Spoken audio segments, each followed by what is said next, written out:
take place anyhow.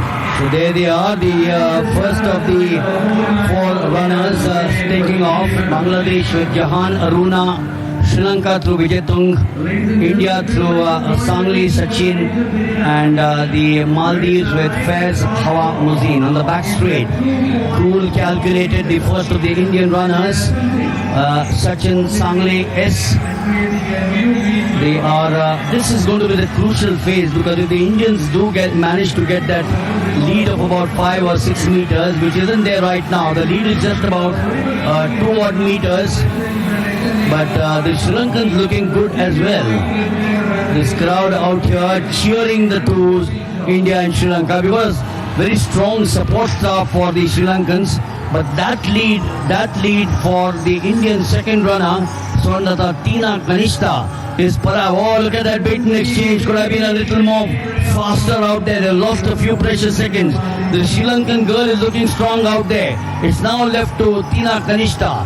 Sri Lanka through Pravindi Dunshi at the back straight. This is where it's all going to happen between these two for sure.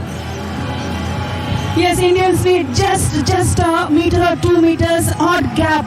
Then we can see the best finish from them. That is what the gap they have lasted in the men's category in the 4 into 400 meters relay. Just the damage done over there in that small gap. The Sri Lankans have a drastic change in their run. Now coming back to the 4 into 400 meters women, we can see the lead by the Indian. Well, she's certainly built up a massive lead there.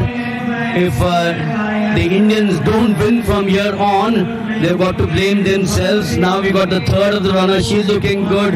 She's very experienced. Sandra Sabumol, she's the experienced of the four runners, along with Neeru Pathak, who is going to be the anchor for them.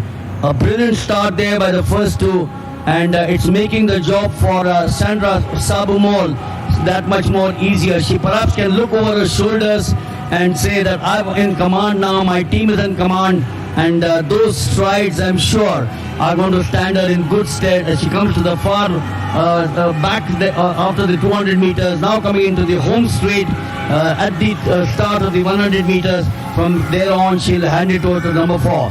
India surely looks for the gold, unless of course there is something drastic or disastrous which happens for them. But look at her, Sandra Sabumol, absolutely cool like a cucumber. Of course, Pathak Neeru takes the anchor leg. She had the strength. She had the opportunity to finish it to her best. Of course, they are in the lead. They can finish it. Sri Lankans, undoubtedly, they are in the... it's impossible. They have a lot of gap to damage done by them. So, Indians almost in the lead.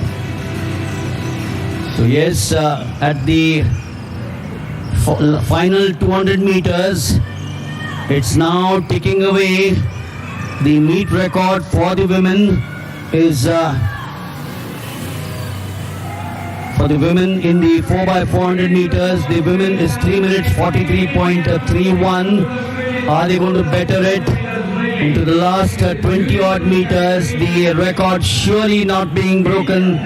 3:44.21, I suspect, but we'll wait for the official timing. Neeru Pathak does it for them, and Swarnlata, the defeat of the Indian men by the Sri Lankans has been avenged out here, and it's a sweet victory for the Indian women.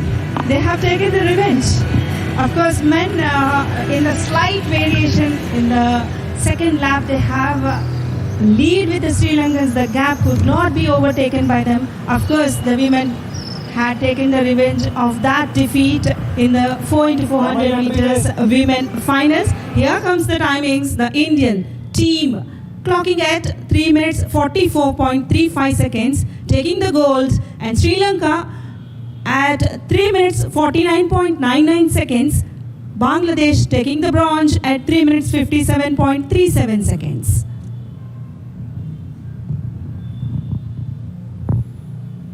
So the official confirmation once again, 3